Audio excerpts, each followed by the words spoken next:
Hello and welcome back to Bodhisattva PCS. मैं हूं आपका होस्ट एंड दोस्त Amarinder Tiwari. My dear friend, यदि बीपीएससी के प्रीवियस ईयर क्वेश्चन का एनालिसिस करोगे 68वीं के बाद से, प्रीलिम्स स्पेशल बात कर रहा हूं, तो आप देखोगे जो नंबर ऑफ क्वेश्चन पूछे जाते थे ना किसी पर्टिकुलर विषय वस्तु से, तो इसका पैराडाइम बीपीएससी ने काफी शिफ्ट किया है। क्वेश्चन का लेवल तो ऑब्वियस बड़ा है, अपने आप को डायनेमिक बनाया है, साथ में नंबर ऑफ क्वेश्चन का जो पैराडाइम शिफ्ट था वो काफी ज्यादा चेंज हो चुका है। पहले विरले ही पॉलिटी से, ज्योग्राफी से, इकोनॉमिक्स से, इन्वायरमेंटल इकोलॉजी से प्रश्न पूछे जाते थे, लेकिन यदि आप प्रीवियस ईयर क्वेश्चन का 68वीं का देख लो, 69 का देख लो, तो आप देखोगे कि यहां से नंबर ऑफ क्वेश्चन बढ़ गए हैं। आज हम बात करने वाले हैं इकोनॉमी की, जो अपने आप में काफी ज्यादा डायनेमिक सब्जेक्ट है, और यदि यहां से स्टैटिक और करंट का इनपुट एक साथ इसको इंटीग्रेट करके प्रश्न पूछा जाता है तो बच्चों के सामने कठिनाई उत्पन्न हो जाती है माय डियर फ्रेंड। तो 70 बीपीएससी के लिए इकोनॉमी को कैसे टारगेट करना है, ऑब्वियस इन सारे सब्जेक्ट का काफी महत्वपूर्ण भूमिका होने वाली है। 70वीं बीपीएससी प्री एग्जाम में, मेंस एग्जाम में तो हमेशा ही रहता है। तो कैसे हम तैयार करें प्री पॉइंट ऑफ व्यू से और मेंस पॉइंट ऑफ व्यू से, ये टोटल स्ट्रैटेजी मैं डिकोड करने वाला हूं। किन स्रोतों को हम पढ़ना चाहिए ताकि इजीली हम इस सेक्शन से प्रश्न कर सके माय डियर फ्रेंड। तो पहले हम किसी भी डिसीजन पे पहुंचने से पहले हम क्या करेंगे, अपने दुश्मन का माइंडसेट चेक करेंगे, और चेक करने का सबसे बढ़िया साधन हमारे पास क्या है, previous year question my dear friend. तो 69 बीपीएससी प्री में पूछे गए इकोनॉमी के क्वेश्चन को हम पहले देखेंगे, एनालिसिस करेंगे कि स्टैटिक पोर्शन है या करंट अफेयर्स है या करंट प्लस स्टैटिक दोनों का मिलन करा के पूछा गया है, और अंततोगत्वा हम डिसीजन पे पहुंचेंगे कि किन स्रोतों से हमें पढ़ना चाहिए और कैसे पढ़ना चाहिए माय डियर फ्रेंड। तो चलिए शुरू करते हैं आज का important video lecture. If you are serious aspirant for 70 BPSC examination, then watch this video from beginning to the last, and if you are new at my channel then subscribe the channel and hit the bell icon for all the notification my dear friend। देखो काफी important, देखो पढ़ना जो है ज्ञानार्जन है, ये important तो है ही, लेकिन स्ट्रैटेजिकली आपको कैसे हैंडल करना है किसी भी सब्जेक्ट को, टाइम मैनेजमेंट कैसे करना है, अपना मेंटल स्टेटस कैसे डेवलप करना है, ये सारी चीजें महत्वपूर्ण भूमिका निभाती हैं। और आजकल पढ़ाई के साथ साथ आपकी स्मार्टनेस बहुत ज्यादा भूमिका निभा रही है कि आप कितना स्मार्ट स्टडी करते हो माय डियर फ्रेंड। तो चलिए पहला क्वेश्चन हम आप देखोगे, मेरे अनुसार लगभग 15 प्रश्न इकोनॉमी से पूछे गए थे, जिसमें करंट अफेयर्स प्लस स्टैटिक दोनों पोर्शन की बात मैं कह रहा हूं। पहला प्रश्न इससे था G20 मेंबर्स रिप्रेजेंट, और G20 से संबंधित था।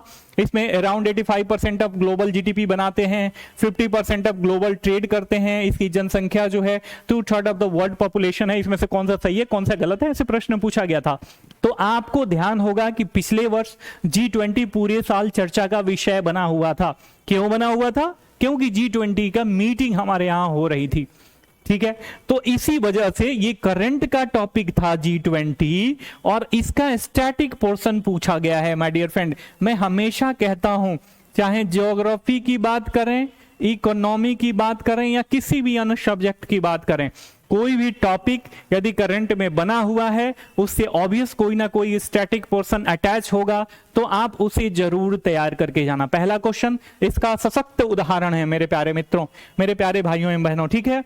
तो इसको आपने ये देखा। अब अगले प्रश्न पे चलते हैं। अगला प्रश्न कोर मतलब ठेठ करंट अफेयर्स है, पूरा का पूरा करंट अफेयर्स है। ग्लोबल जेंडर गैप रिपोर्ट हर एक साल रिलीज की जाती है, किस संस्था के द्वारा रिलीज करी जाती है। तो वैसे ही रिपोर्ट और इंडेक्सेस क्या होते हैं, इंपॉर्टेंट होते हैं। हर एक साल आप प्री एग्जामिनेशन के लिए, मेंस एग्जामिनेशन के लिए रट के जाते हो, तो इस साल भी पूछा था। तो ये करंट का पॉइंट है।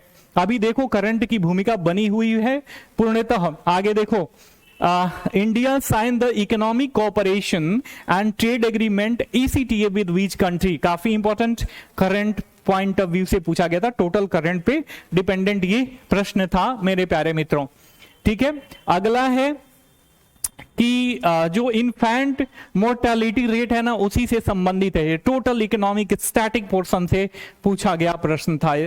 ज्योग्राफी का भी पोर्शन है यह ज्योग्राफी, इकोनॉमिक ज्योग्राफी में भी पढ़ना होता है, और इकोनॉमी यदि थर्ड सब्जेक्ट की बात करें तो उसमें भी ये चाइल्ड मृत्यु इन्फेंट मोर्टेलिटी रेट पूछा गया था माय डियर फ्रेंड। तो ये स्टैटिक पोर्शन हो गया।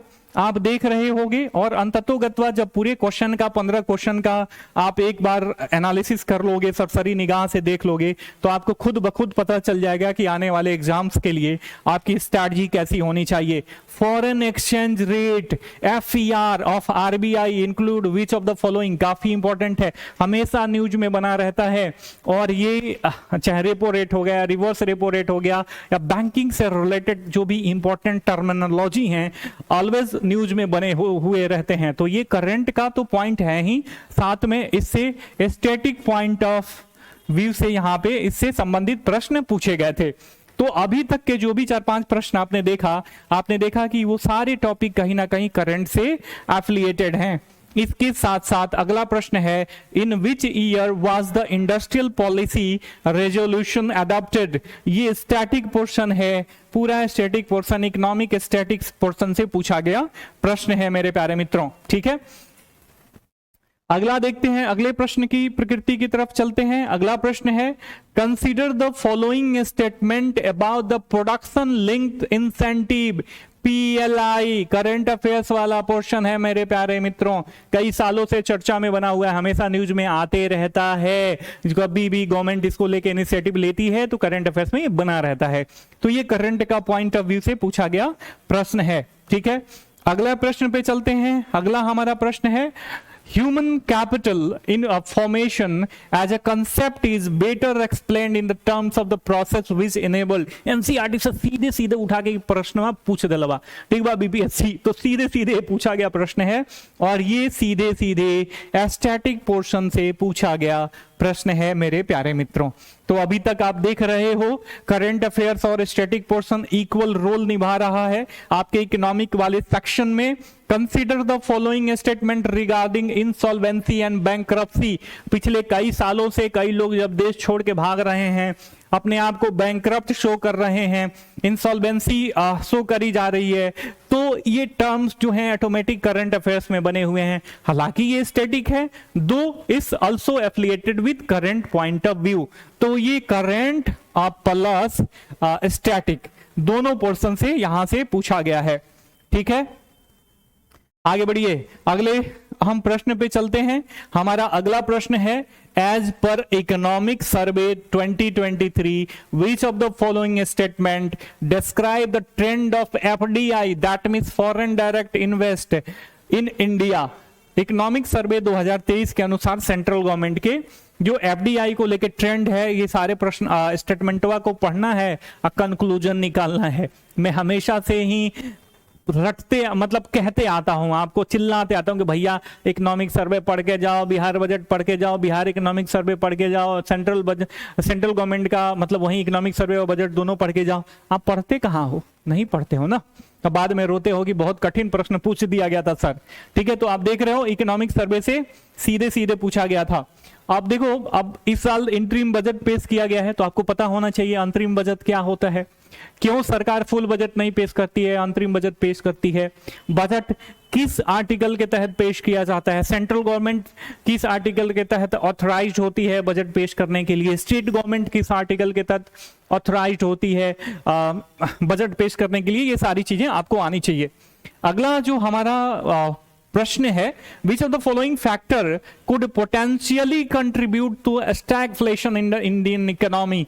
स्टैगफ्लेशन, इन्फ्लेशन, डिसफ्लेशन, ये सारी चीजें इंपॉर्टेंट है। मैक्रो इकोनॉमी का पोर्शन है माय डियर फ्रेंड, ये सारी चीजें आपको आनी चाहिए।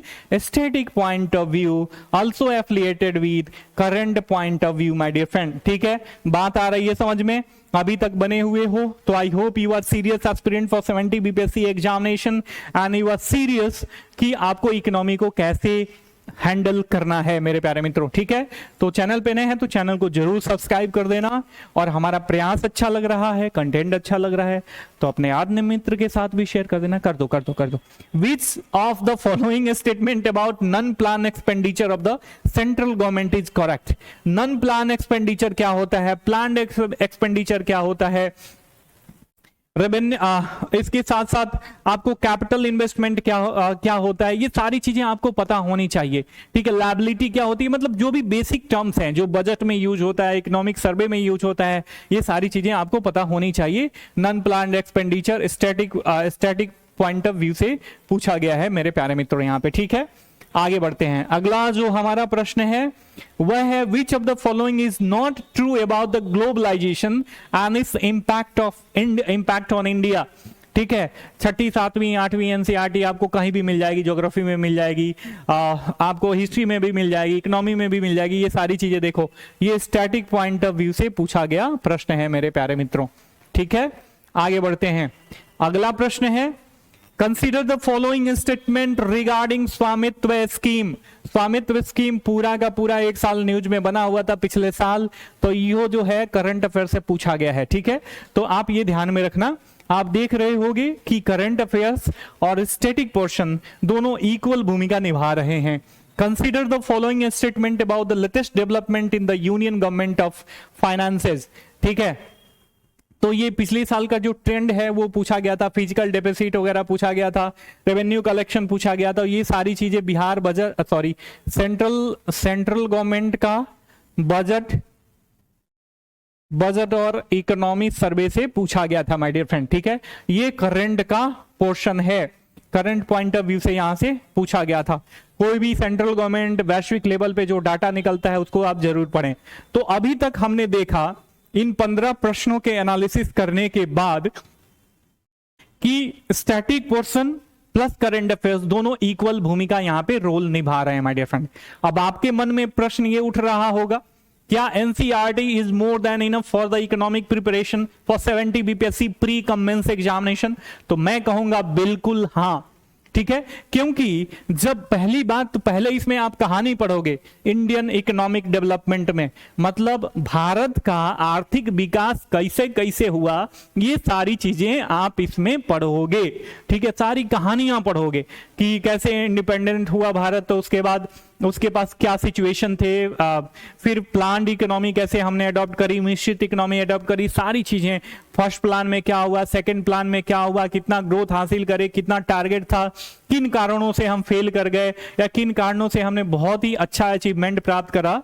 तो ये सारी चीजें इसमें आप पढ़ोगे मेरे प्यारे मित्रों। ठीक है, इसके बाद आ जाती है मैक्रो इकोनॉमी, काफी इंपॉर्टेंट है, सारी चीजें इसमें आप पढ़ोगे।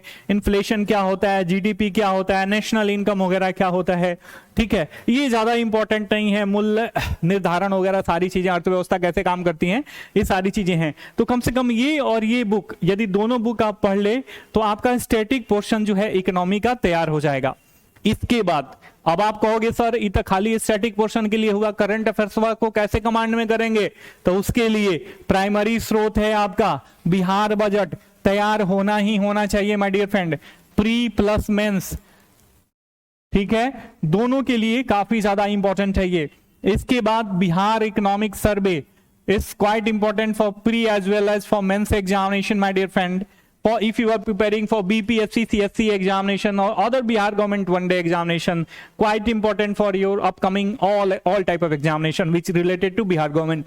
माय डियर फ्रेंड ध्यान में रखना, इसके साथ साथ सेंटर बजट और इकोनॉमिक सर्वे आपको होना ही चाहिए। प्रीवियस एग्जामिनेशन में नहीं पूछा जाता था, लेकिन अपना पैराडाइम जो शिफ्ट कर रहा है बीपीएससी 69 बीपीएससी में 3-4 प्रश्न आपने देखा कि कैसे सीधे सीधे सेंट्रल गवर्नमेंट से रिलेटेड पूछा गया था मेरे प्यारे मित्रों। इसके साथ साथ करंट अफेयर्स डेली पढ़िए आप, न्यूज़पेपर का कोई सानी नहीं है। दो हम क्या करेंगे, क्लासेज जो हमारा फाउंडेशन बैच चल रहा है, टेस्ट सीरीज चल रहा है प्री और मेंस के लिए, और हाँ यदि प्री और मेंस के लिए क्वालिटी टेस्ट सीरीज से ज्वाइन करना चाहते हो, अपने आप को चेक करना चाहते हो बीपीएससी के लेवल का आपका प्रिपरेशन है कि नहीं है, तो दिस इज माय नंबर 9717058805। इस पे कॉल करके व्हाट्सएप करके आप हमसे जुड़ के आप अपने प्रिपरेशन का पेस और स्टैंडर्ड दोनों मेंटेन कर सकते हो। ये तो हो गया हमारा प्रमोशन। इसके साथ साथ यहाँ पे टेलीग्राम का लिंक दिया गया है, ये हमारा पब्लिक लिंक है, हम इंपॉर्टेंट चीजें वहां पे शेयर करते रहते हैं, तो इसको भी आप फॉलो कर सकते हो। अब यहाँ पे बात आ रही है करंट अफेयर्स की कि करंट अफेयर्स सर हम कैसे कवर करें।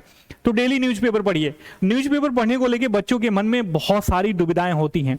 पहली दुविधा यह है कि सर ऐसे सर खुजाते आते हैं बहनें और भाइयों कि सर हम न्यूज़पेपर में पढ़ते हैं तो हमको याद नहीं रहता है, तो याद करने की कोई आवश्यकता नहीं है, आप डेली बेसिस पे पढ़ो। होता है क्या है कि चीजें रिपीट होती रहती हैं, डेली बेसिस पे पढ़ो और मंथ के लास्ट में जहां पे पढ़ते हो यदि वहां से कंपाइलेशन मिल रहा है, कोई नई आपको मैगजीन मिल रही है मार्केट से, किसी एक मैगजीन को खरीद लो और वहां से रिवीजन करो। और जो भी करंट, जैसे आप ज्योग्राफी पढ़ रहे हो, इकोनॉमी पढ़ रहे हो, पॉलिटी पढ़ रहे हो, करंट में बना हुआ है, मैं जैसे मान लीजिए गवर्नर को लेके या चुनाव को लेके कोई इशू चल रहा है, सुप्रीम कोर्ट ने कुछ जजमेंट दिया, तो उससे एफिलिएटेड जो स्टैटिक पोर्शन है ना पॉलिटी का चाहे इकोनॉमी का, उसको याद कर लो। ऐसे ही गेम खेलता है बीपीएससी।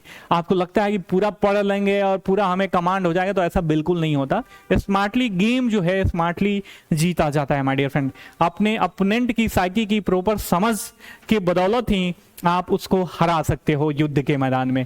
आपने अंत तक मुझे धैर्य के साथ सुना, इसके लिए आपका बहुत बहुत आभार। मुझे आशा है कि जो चीजें भी मैं कन्वे करने की कोशिश करा आप तक बड़ी आसानी से पहुंचा। मिलते हैं अगले वीडियो लेक्चर में, तब तक के लिए साइनिंग ऑफ, टेक केयर, जय हिंद, जय भारत।